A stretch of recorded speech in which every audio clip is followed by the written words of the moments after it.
เจษมีอะไรหรือเปล่าครับสารวัตรเราไม่เป็นแบบนี้ได้ไหมทำงานอยู่ไม่คุยเรื่องส่วนตัวครับคุยกันให้รู้เรื่อง ผมอยากให้คุณรู้นะ ที่ผมให้คุณไปพักอ่ะก็เพราะผมเป็นห่วงคุณ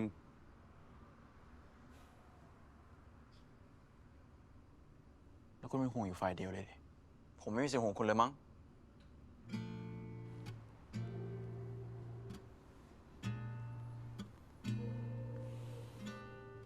ไรสารวัตรทำไรสภาพผมเป็นใหญ่เนี่ยสารวัตร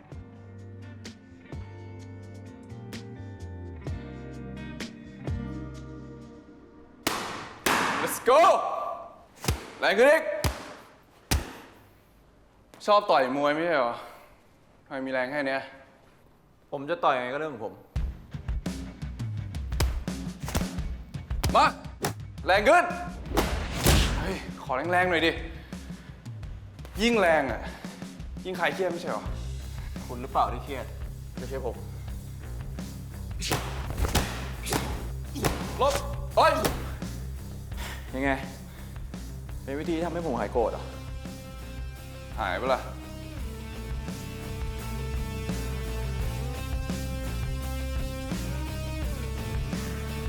ไม่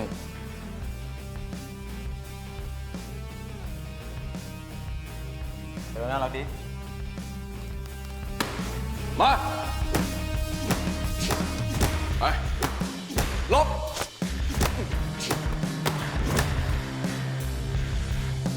ใช้ได้นี่หว่า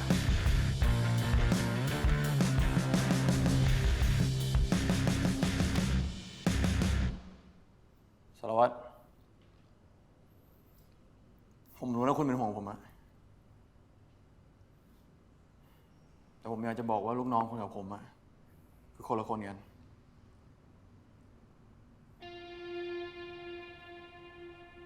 ผมรู้การสูญเสียมันทริกเกอร์คุณนะ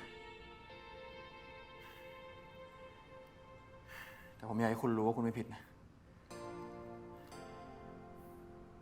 ผมอยากให้คุณ move on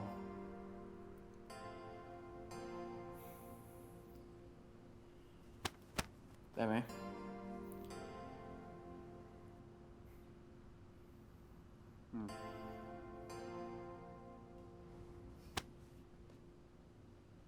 มาสักรอบ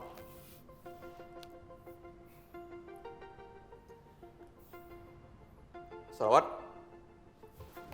อุ๊ย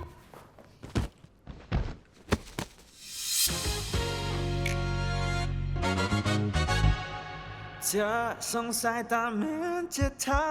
ฉันไม่กลัวหรอกนะเข้ามาเลยเธอ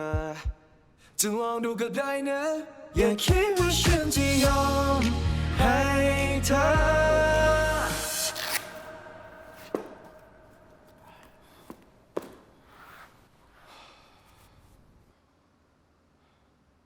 ปกติคุณง้อคนแบบนี้เหรอ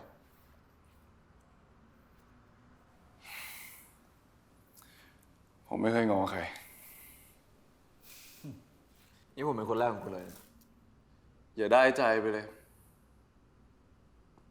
ถ้าผมงอนบ้างอ่ะคุณจะง้อผมไง ผมก็คงมีวิธีของผมอะ แล้วคิดว่าผมจะหายไหม คนอย่างคุณเนี่ยนะ อ่านง่ายจะตาย ต่อปากต่อคำแบบเนี้ยหายงอนผมแล้วดิ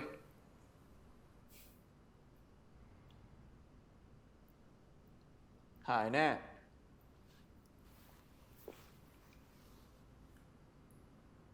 ถ้าได้ทำมากกว่านี้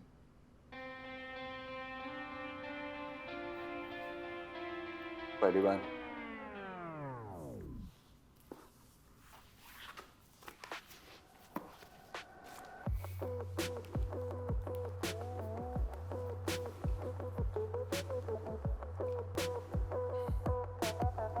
เสร็จคุณแน่